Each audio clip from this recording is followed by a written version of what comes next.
আসসালামু আলাইকুম। কাক্কর ভাব কিভাবে লাগাবেন দেখেন, মাইটা ঝুরঝুরে আমি আগে থেকে রেডি করে রেখেছিলাম। এরকম খাড়াভাবে লাগাবেন না, সবসময় শোয়ানো অবস্থায় লাগাবেন এবং আধা ইঞ্চি নিচে রেখে উপরে মাটি দিয়ে দিবেন। ঠিক দেখেন আমি যেভাবে লাগাচ্ছি, এটাও কিন্তু ভাব ছোট বড় ডাজেন্ট ম্যাটার, আপনি যত্ন করতে দেখেন এটাও একটা ভাব। এভাবেই আমি কিনে এনেছি। তো দেখেন এখন আমি এগুলোকে এভাবে শুয়াই দিব, ঠিক এভাবে। তারপর আমি মাটি দিয়ে ঢেকে দিচ্ছি। 1/2 ইঞ্চি, বেশি ঢুকাতে হবে না, একদম 1/2 ইঞ্চি হলেই কিন্তু হবে। এই যে এইগুলো সব লতাগুলো আমি মাটির নিচে দিয়ে দিব, ঠিক এভাবে দেখেন। এভাবে ঢেকে দেবো মাটি দিয়ে,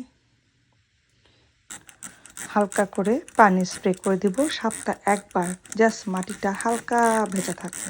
ধন্যবাদ।